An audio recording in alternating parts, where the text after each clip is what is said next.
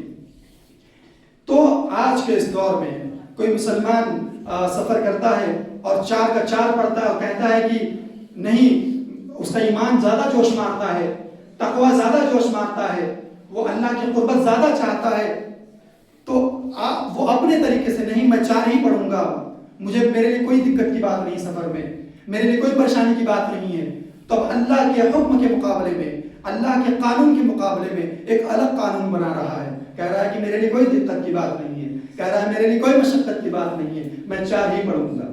تو یہ غلط بات ہے۔ ان اللہ یحب ان تؤتى رخص، اللہ پسند کرتا ہے کہ اس کی رخصتیں لی جائیں، اس نے جو سہولت دی ہیں اس کو قبول کیا جائے، اس پر عمل کیا جائے۔ اسی طریقے سے آپ کبھی بھی سفر پہ ہوں تو 4 رکعت والی نماز کو 2 رکعت کر کے پڑھیے۔ اللہ کے رسول علیہ السلام پر آیت اترتی ہے، کہا جاتا ہے کہ من کان منکم مریضا او علی سفر فعدۃ من ایام اخر۔ اس جیسے میں نے روزے کا تذکرہ کیا کہ روزہ ایک دن جان بوجھ کر کسی نے چھوڑ دیا تو اس کی بھرپائی نہیں ہو سکتی ہے کسی بھی طریقے سے، سوائے توبہ کے۔ انسان روئے گڑ گڑائے اللہ کے سامنے تو ممکن ہے کہ وہ جو اس نے چھوڑا ہے عملاً، جو گناہ کیا ہے روزے کو چھوڑ کر، ایک دن کا روزہ چھوڑ کر، اللہ تعالیٰ اس کو معاف کر دے، لیکن بصورت دیگر ایسی کوئی گنجائش نہیں ہے۔ لیکن اس کے باوجود اللہ تعالیٰ کیا کہتا ہے، مریض ہو اور سفر میں ہو تو بعد میں جو ہے تم اس کی قضا کر لو، بعد میں اس کو پورا کر لو۔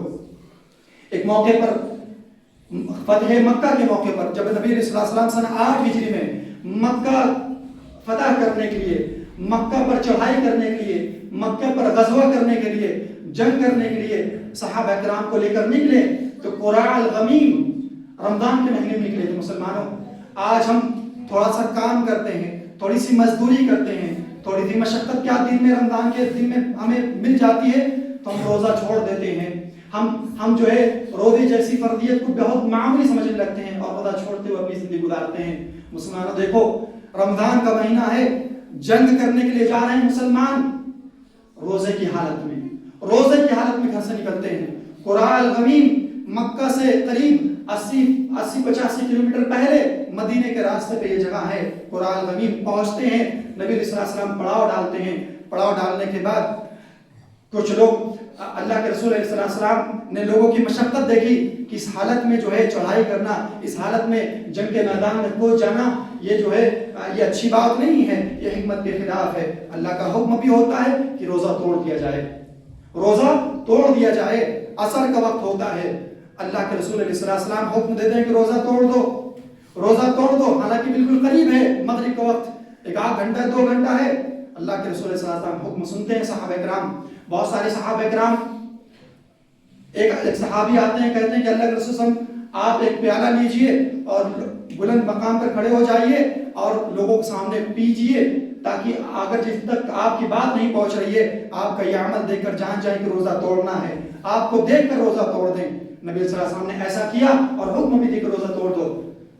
سارے لوگوں نے نہیں توڑا، کچھ لوگوں نے ہی والے، کچھ لوگوں کے دل میں یہ بات آ گئی، جیسے آج یہاں لوگوں کے دلوں میں بات آتی ہے کہ اسلام کچھ کہتا ہے، شریعت کچھ کہتی ہے، اللہ کچھ کہتا ہے، ہمارا دل کچھ کہتا ہے، تو ہم اللہ کی شریعت کو نہیں مانتے، اللہ کو نہیں مانتے، اسلام کو نہیں مانتے، اپنے دل کی مان لیتے ہیں، اپنے من کی مان لیتے ہیں۔ وہاں پر بھی کچھ لوگوں نے اپنے من کی مانی، سوچ لیا اب 1 گھنٹہ ہے 2 گھنٹہ ہے، پورا کر لینے دو روزہ، ہم پورا روزہ رہ لیں گے، کوئی مشقت نہیں۔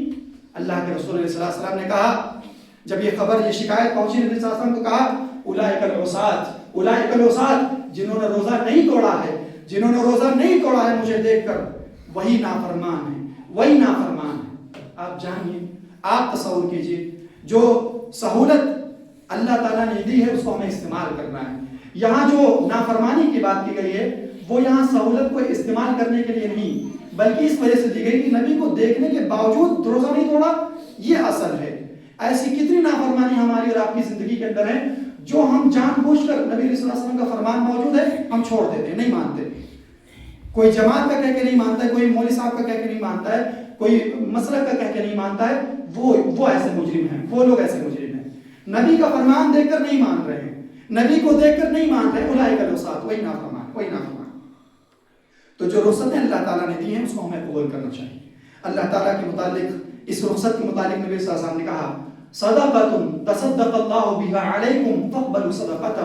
اے مسلمانوں، یہ جو رخصتیں دی گئی ہیں، 4 رکعت نماز کو 2 رکعت کر دیا گیا، اور رمضان کے مہینے میں روزہ ہٹا دیا گیا، کہا گیا بعد میں پورا کر لو، یہ جو رخصتیں ہیں یہ اس لیے ہیں، یہ صدقہ ہے اللہ کا تم پر، یہ اللہ کا صدقہ ہے تمہارے لیے، تمہارے اوپر۔ فاقبلوا صدقتہ، اس کے صدقے کو قبول کرو، اس کے صدقے کو قبول کرو۔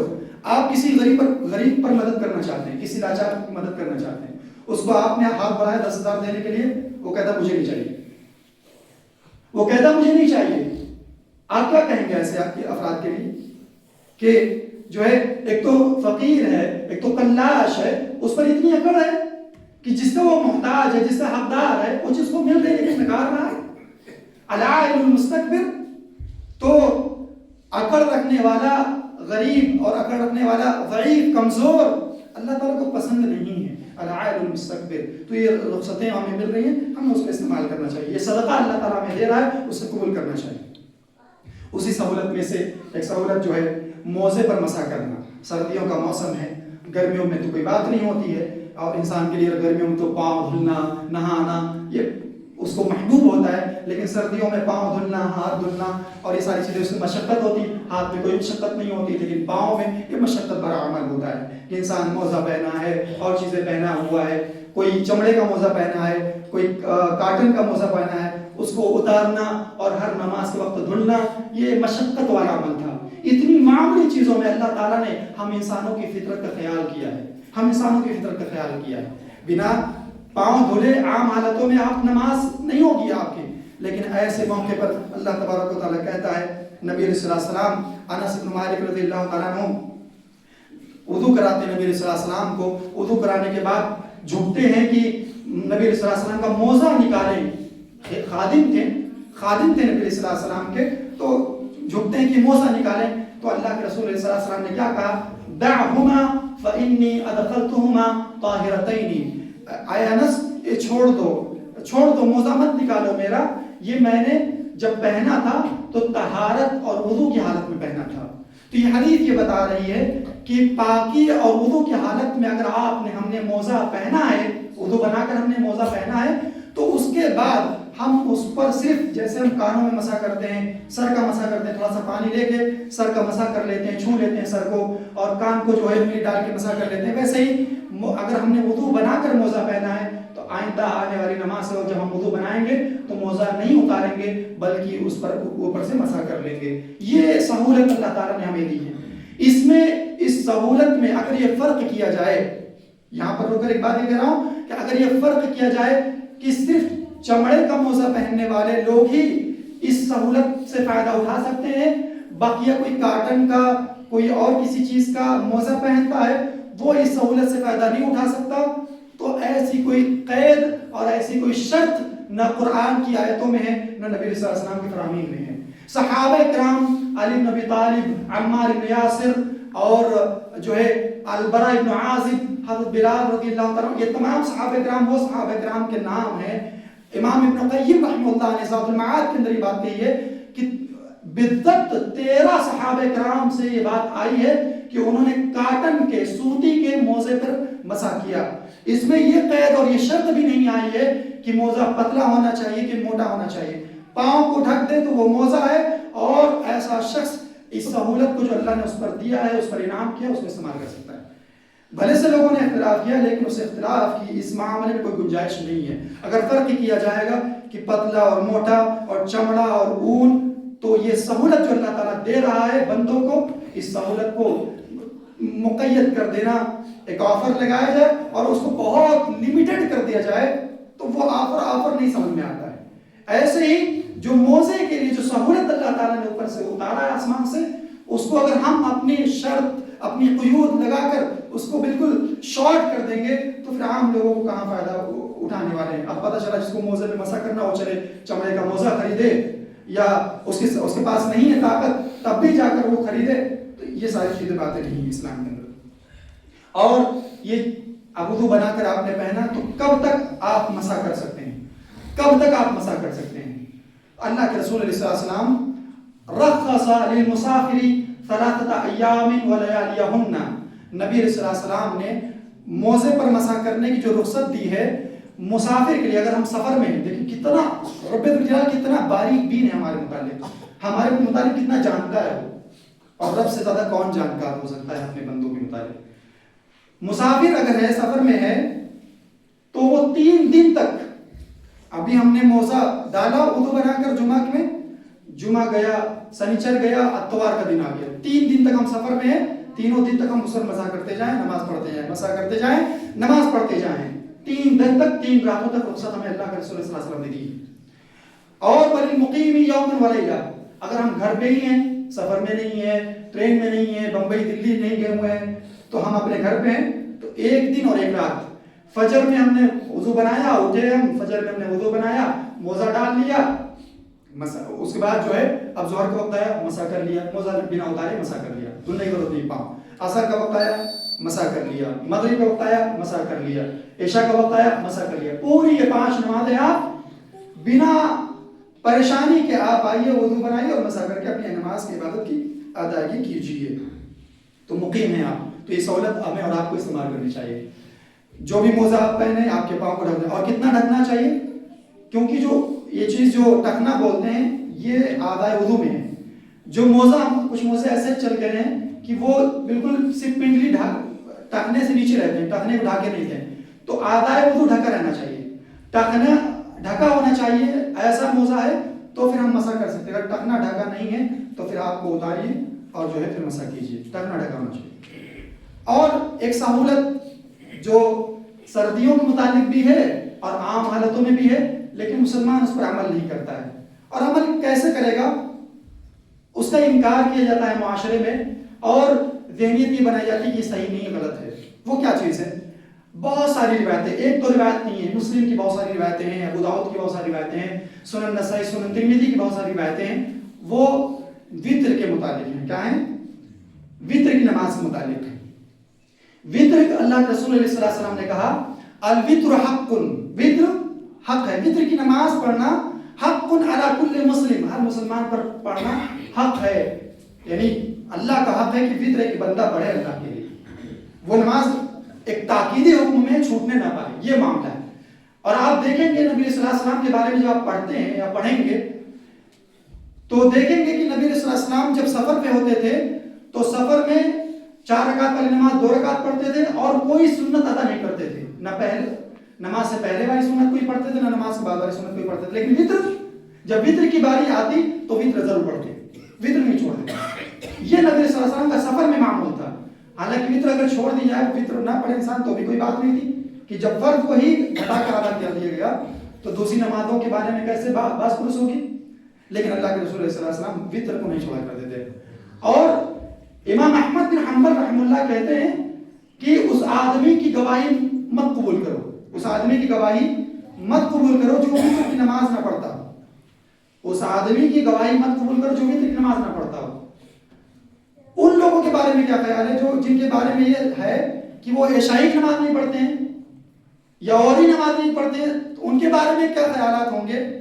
ائمہ سلف کے، صحابہ کرام کے یا قرآن حدیث کے اندر کیا معنی چھن کر آتا ہے آپ اندازہ نہیں کر سکتے ہیں. وتر اس طریقے سے حق ہے مسلمانوں کا.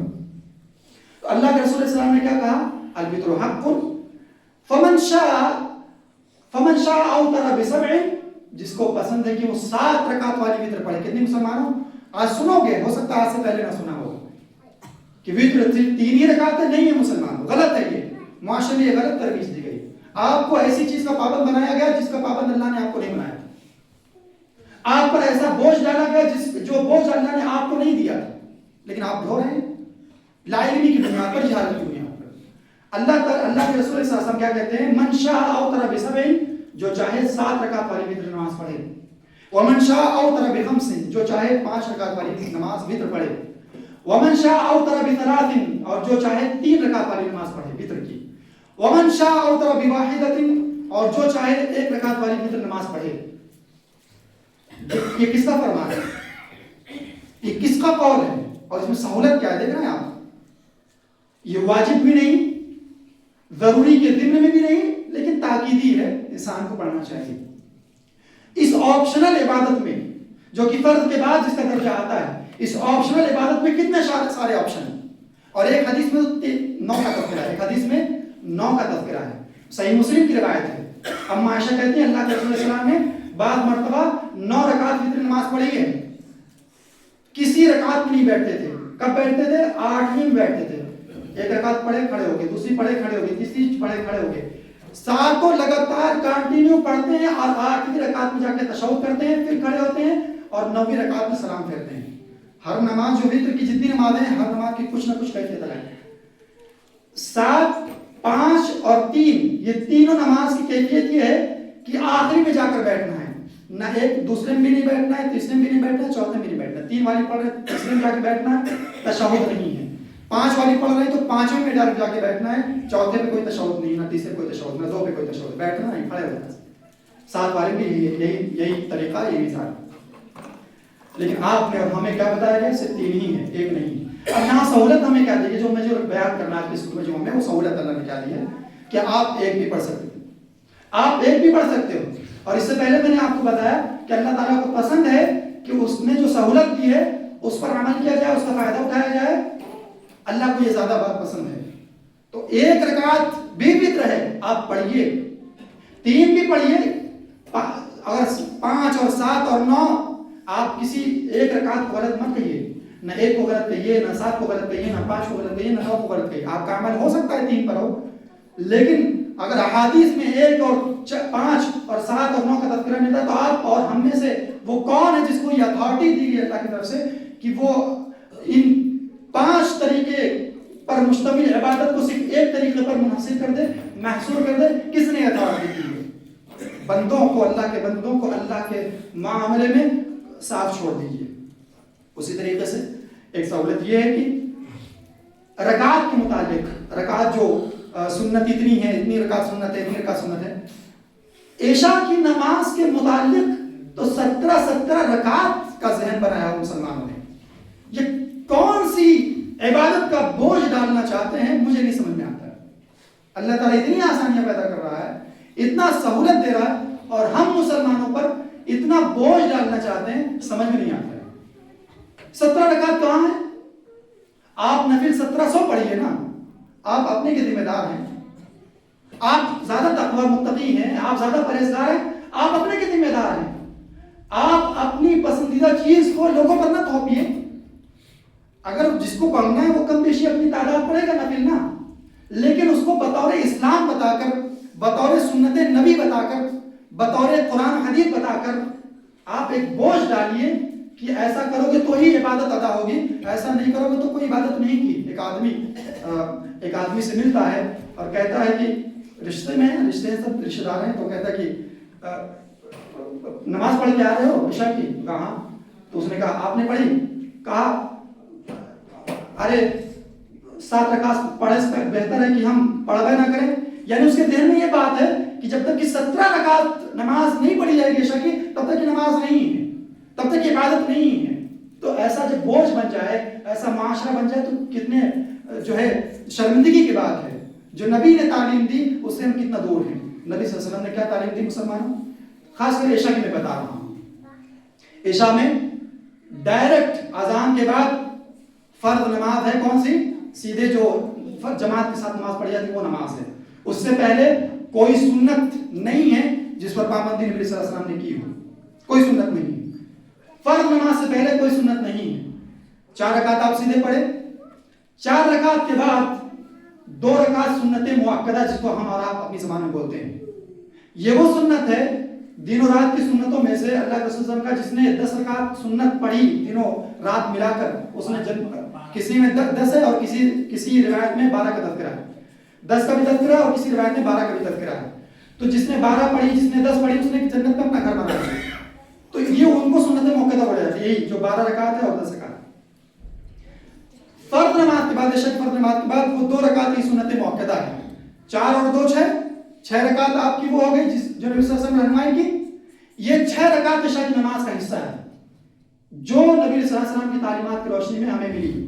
اور جو وتر ہے وہ نماز تہجد رات کے نماز کا حصہ ہے, قیام اللیل اور تراویح کی نماز کا حصہ ہے, تہجد کی نماز کا حصہ ہے. لیکن یہ بندوں کی سہولت میں اس میں کیا کر دیا گیا, اللہ رسول صلی اللہ علیہ وسلم نے کیا کہا, جس کو خوف ہے کہ وہ رات میں اٹھ کر نماز نہیں پڑھ پائے گا وہ عشاء کی نماز کے ساتھ پڑھ لے. یہ سہولت ہمیں دی گئی کہ ہم وتر کو عشاء کی نماز کے ساتھ پڑھ لیں, یہ سہولت ملی. لیکن وتر عشاء کی نماز کا حصہ نہیں ہے بلکہ وہ تہجد کی نماز کا حصہ ہے. اور نبی صلی اللہ علیہ وسلم کا یہ فرمان بھی ہے کہ اجعلوا آخر صلاتکم باللیل وترکم, کہ رات کی جو آخری نماز ہو تمہاری وتر ہو, یعنی رات میں جو سب سے آخری نماز ہو وتر. اس لیے ہم جب عشاء بھی جو پڑھتے ہیں آخری کی رکعت کیا ہوتی ہے, وتر ہماری ہوتی ہے. تو عشاء کی جو رکعت ہے وہ 6 ہے. اگر وتر آپ ملا لیتے ہیں عشاء کی نماز میں تو اگر کوئی 1 پڑھنے والا ہے اس کو 1 پسند ہے, 7 ہو گئی. کسی کو 3 پسند ہے, آپ کی پسند پہ نہیں, مطلب چاہنے پہ آپ طبیعت 1 چاہ رہی ہے, آج آپ نے 1 پڑھ لی, کل طبیعت آپ کی 3 چاہ رہی ہے, آپ نے 3 پڑھ لی, پرسوں طبیعت آپ کی 5 چاہ رہی ہے, آپ نے 5 پڑھ لی. تو 3 پڑھیں گے تو 4 3 7 ہو گیا, 5 پڑھیں گے 4 5 9 ہو گیا. اور اگر 7 پڑھیں گے, 7 بڑی بعید چیز ہے, جس سے فرض نہ ادا ہو پائے وہ 7 وتر کہاں سوچے گا. بہرحال تو یہ رکعت ہے, وہ رکعت جو نبی صلی اللہ علیہ وسلم بتایا ہے. اب کچھ رکعت کامن ہے, ہر نماز میں وہ چیز ہے, وہ رکعت وہ نماز ہر نماز میں ہے, مغرب میں بھی ہے, ظہر میں بھی ہے, عصر میں بھی ہے, اور ہر جگہ ہے. وہ کون سی ہے؟ جب اذان ہو جائے, نبی صلی اللہ علیہ وسلم نے کہا بین کل اذانین صلاۃ, بین کل اذانین صلاۃ, ہر اذان اور اقامت کے بیچ میں نماز ہے. ہر اذان اور اقامت کے بیچ میں نماز ہے. تو اگر کوئی بندہ عشاء میں آیا اذان سن کر اور 2 رکعت نماز پڑھنے کے لیے کھڑا ہوگا تو وہ کون سی 2 رکعت ہے؟ بین کل اذانین صلاۃ, ہر اذان اور اقامت والے بیچ والی وہ نماز ہے. یعنی اس ارادے سے وہ پڑھے گا کہ مجھے اذان کے بعد 2 رکعت کی نماز پڑھنی ہے, اقامت سے پہلے کا وقت ہے میرے پاس. تو یہ 2 رکعت ہوگی جو کامن ہے ہر نماز میں. اور ایک کامن چیز اور ہے جو ہر نماز میں وہ مسجد کے ساتھ خاص ہے. عورتیں گھر میں وہ نہیں پڑھیں گی, عورتیں جو گھر میں نماز پڑھتی ہیں ان کے وہ نماز نہیں. کون سی نماز ہے؟ تحیۃ المسجد ہے. اذا دخل احدکم المسجد فلا یجلس حتی یرکع رکعتین, جب مسجد میں تم میں سے کوئی مسجد میں آئے تو بنا 2 رکعت نماز پڑھے نہ بیٹھے, اس کو تحیۃ المسجد بولا جاتا ہے. تو یہ کامن نمازیں ہیں جو ہر نماز کے ساتھ خاص ہے, صرف عشاء کے ساتھ خاص نہیں ہے. لیکن عجیب بات ہے مسلمانوں کی, جو معاشرہ چلا رہا ہے اسی پر عمل کریں گے, قرآن حدیث کو لینا دینا نہیں ہے. یہی اصول جو اللہ نے بتایا یہ مغرب کی نماز میں کہاں جاتا ہے؟ مغرب کی نماز میں یہ اصول کہاں جاتا ہے؟ اگر میں 100% یقین کے ساتھ کہہ رہا ہوں کہ اگر آپ مسجد کے گیٹ کے باہر کھڑے ہیں, مسجد کے گیٹ کے باہر, چوراہے کی مسجد کہیں کی مسجد کے گیٹ کے باہر کھڑے ہیں اور مغرب کا وقت ہوا, مغرب کی اذان ہو رہی ہے, آپ مغرب کی اذان سن کر اگر مسجد جائیں, وضو بنائیں, آپ کی 100% آپ کی نماز چھوٹے گی. اور اکثر و بیشتر مرتبہ ایسا ہوگا کہ آپ کی پوری نماز چھوٹ جائے گی, آپ کو تنہا نماز پڑھنا پڑے گا مغرب کی. یہ جو اللہ کے رسول صلی اللہ علیہ وسلم نے کہا بین کل اذانین صلاۃ, کہ ہر اذان اور اقامت کے بیچ میں نماز ہے, تو کیا اس حکم میں مغرب کی نماز نہیں داخل تھی؟ آپ اپنے سے چاہو تو 7 کو 17 بنا دو, 6 کو 18 بنا دو, اور چاہو تو جو نماز موجود ہے شریعت میں اس کو ختم کر دو, غائب کر دو, اور اس طریقے سے غائب کر دو کہ مؤذن لا الہ الا اللہ ختم نہیں ہوگا, مؤذن کی صدا مصلی پر امام کھڑا ہو جائے گا. اذان سن کر اذان دی کیوں جاتی ہے مسلمان؟ اذان دی کیوں جاتی ہے؟ آپ نے کبھی سوچا؟ حی علی الصلاۃ آپ کو بلایا جا رہا ہے کہ دکانداری کر رہے ہو, چھوڑ دو, چلے آپ نماز پڑھنے کے لیے. جب آپ دکانداری کر رہے ہو آپ باوجود ہو نہیں, آپ کرکٹ کے میدان میں کرکٹ کھیل رہے ہو آپ باوجود ہو نہیں. جب اذان سن کے جائیں گے آپ کو مہلت ہی نہ دی جائے نماز پڑھنے کی جماعت کے ساتھ, تو پھر ایسی اذان کا کیا معنی؟ مسلمانوں اور رسم و رواجوں کے دین پر مت چلو. آپ اور ہم اللہ کے بندے ہیں, محمد رسول اللہ صلی اللہ علیہ وسلم کی امتی ہیں. بندگی رب کی ہونی چاہیے اور طریقہ کار کس کا ہونا چاہیے؟ رسول اللہ صلی اللہ علیہ وسلم کا ہونا چاہیے. رسول اور اللہ کے دین پر چلیں گے تو آسانیاں ملیں گی, سہولتیں ملیں گی, رخصتیں ملیں گی. لیکن لوگوں کے بنائے ہوئے ماحول اور لوگوں کے بنائے ہوئے دین پر چلیں گے, پریشانیاں ہوں گی, دقتیں ہوں گی, مشقتیں ہوں گی, اس کا کوئی چارہ نہیں ہوگا, کوئی چارہ نہیں ہوگا. اب ہمیں اور آپ کو ڈیسائیڈ کرنا ہے کہ ہم کس کے دین پر چلنا چاہتے ہیں، رخصت والے دین پر، سہولت والے دین پر، کہ لوگوں کے بنائے ہوئے مشکل دین پر، سختی دین پر، کس دین پر چلنا چاہتے ہیں۔ آخر میں اللہ تعالیٰ سے دعا کرتے ہیں کہ اللہ تعالیٰ ہم مسلمانوں کو اپنی جو تو نے رخصتیں دی ہیں، جو سہولتیں دی ہیں، ان سہولتوں کو استعمال کرنے کی توفیق عطا فرما۔ آمین۔ وآخر دعوانا الحمدللہ رب العالمین۔ بارک اللہ لنا